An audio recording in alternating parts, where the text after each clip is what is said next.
In an effort to promote accurate and inclusive coverage of the Olympic Games and the competing athletes, GLAAD, the largest lesbian, gay, bisexual, transgender, and queer LGBTQ media advocacy organization in the world, and Interact, which works to empower intersex youth and advance the rights of all people with innate variations in their physical sex characteristics through advocacy, public engagement, and community connection, have released a fact sheet. Olympic boxer from Algeria, Imane Khelif, defeated Italian boxer Angela Carini in her opening bout in the 2024 Summer Olympics in Paris. After Khelif won, there was a surge in transphobia and false information regarding the competition and her eligibility, even from well-known and long-standing opponents of transgender persons. It is recommended that journalists and media reporting the Olympics incorporate the following context and facts,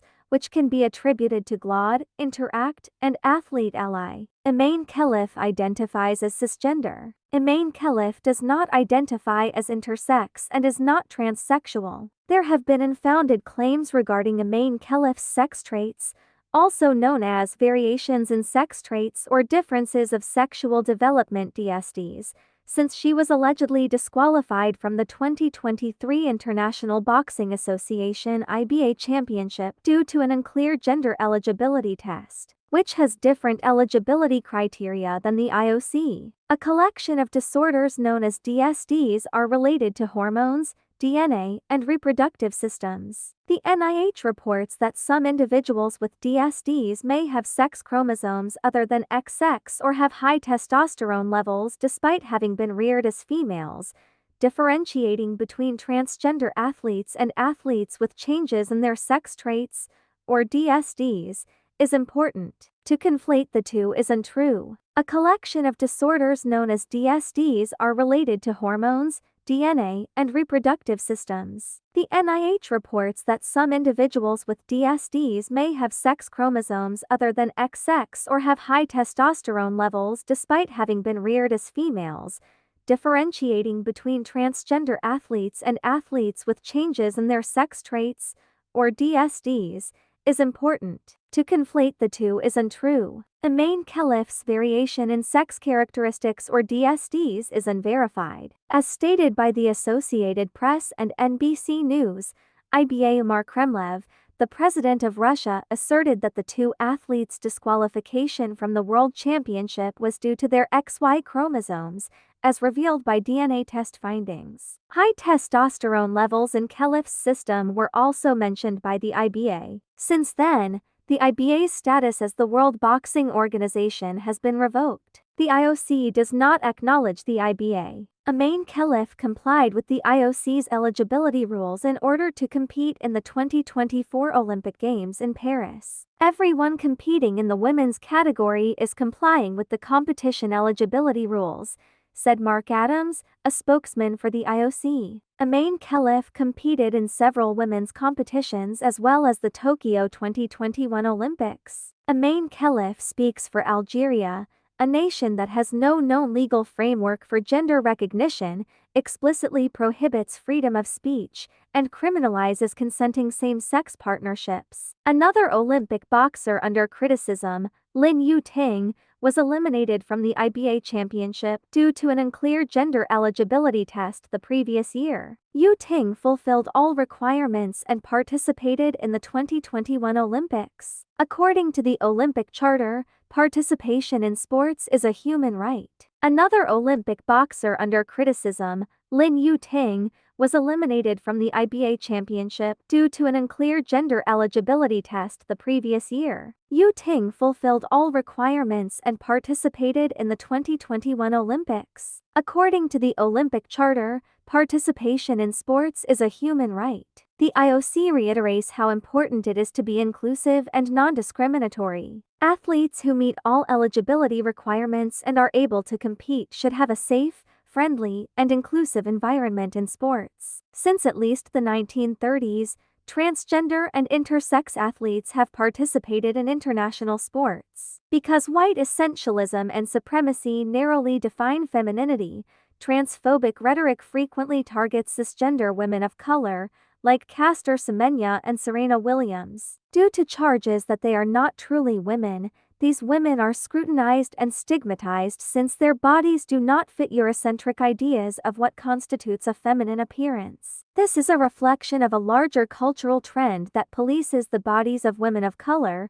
which serves to legitimize white supremacy, by marginalizing and dehumanizing people who don't conform to these restrictive standards. The International Olympic Committee (IOC) declared last month that there will be complete gender parity on the Olympic fields of play at the Paris Games for the first time ever. There has been no discernible detrimental impact of transgender inclusion on Olympic participation, parity, or any other aspect of participation. This finding is consistent with transgender participation data, which indicates that states with inclusive legislation in the United States have a higher percentage of female athletes than those with prohibitions. The guidelines, which were formulated in consultation with medical, athletic, and human rights specialists and were released by the International Olympic Committee (IOC) over 2 years ago, provide for no presumption of advantage based on sex assigned at birth or sex characteristics for transgender athletes. In addition,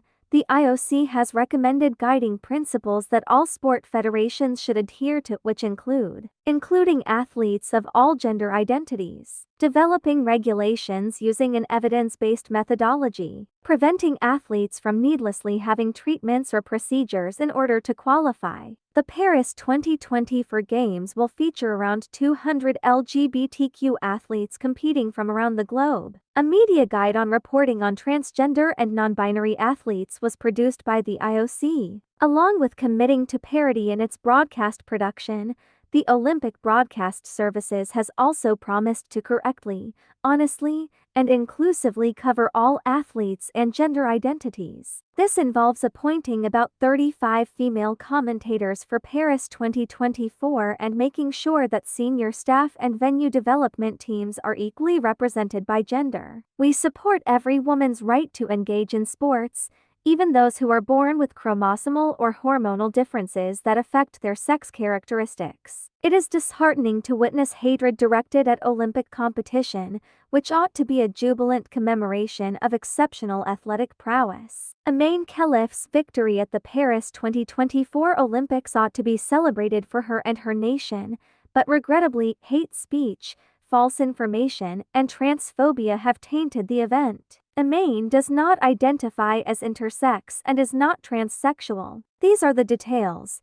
The most LGBTQ athletes are competing in the most inclusive games ever, the 2024 Summer Olympics in Paris. This contains a number of athletes that defy gender norms and who all adhere to the IOC's regulations regarding competitive eligibility. All Olympians ought to be honored for their sporting accomplishments and allowed to compete without facing discrimination. France's Villepindi Imane Khelif, an Algerian welterweight who won an Olympic medal on Saturday, defeated Aluka Hamori of Hungary by unanimous decision, with the support of a large portion of spectators. Shortly after her triumph, Thomas Bach, the president of the International Olympic Committee, defended the body's choice to let her and fellow boxer Yu-ting compete, stating that worries about their gender identity are totally unacceptable. Khelif's most recent victory ensures that she will receive at least a bronze. Every one of Khelif's 3 rounds was assessed by 5 judges. Every round was scored 10-9 by the judges, with the exception of one who gave the Algerian a 10-8 call in the second round. In addition to fueling claims that Khelif was not a woman, Hamori had claimed that she was not afraid of the Algerian. However, it seemed that the fighters said hello to each other and their corners at the conclusion of the contest. Bach fiercely defended Khelif and Yu-ting's Olympic selection prior to the match, denouncing the opposition as hate speech. "We have 2 boxers who have competed for many years as women, who were raised as women, who have a passport as women, and who were born as women," Bach remarked. After it was revealed that Yu-ting and Khelif had been disqualified from competing with women at a worldwide event the previous year, questions about their gender identity emerged. However, The IOC cleared them to compete in the women's 57 and 66 kg and women's 66 kg events at the Paris Games. The Italian boxer Angela Carini's decision to withdraw 46 seconds into her battle against Khelif, which gave the Algerian boxer the automatic victory, stoked even more controversy on Thursday. The boxer's presence in Paris has been actively exploited by the IBA to attack the IOC. The IBA filed an appeal with the Swiss Federal Tribunal earlier this year after the Court of Arbitration for Sport upheld the IOC's ban. The boxers were subject to a separate and recognized test for their disqualification, according to a statement released by the banned group on Wednesday, claiming neither fighter had a testosterone examination the previous year. The IBA declined to provide an explanation, saying that the test specifics remain confidential. Women's boxers have been questioned a lot this week regarding Khelif and Lin. Many have voiced their concerns, and others have advised further thought on an evidently complex matter. Australia's middleweight Caitlin Parker stated, "I don't agree with that being allowed, especially in combat sports, as it can be incredibly dangerous. But for now, I'm just concerned about winning every battle. Though I haven't never sparred with guys before, it should be carefully considered because it can be risky for combat sports. It's a good thing that these things are being revealed and that they're being investigated further. They will have more advantages due to biology and genetics. Combat sports have their risks. The most important thing is to be fair. Everyone wants sports to be fair. In other words, Imane Khelif and the other targeted athletes were eligible to compete in the Olympics. They ought to participate on an equal footing with all other athletes who have prepared, trained, and earned the right to compete at the highest level in their respective sports. And chance that has been squandered by internet trolls and evangelical zealots who are ignorant and don't care that weaponized hate can endanger someone's life or livelihood," the group stated in a statement.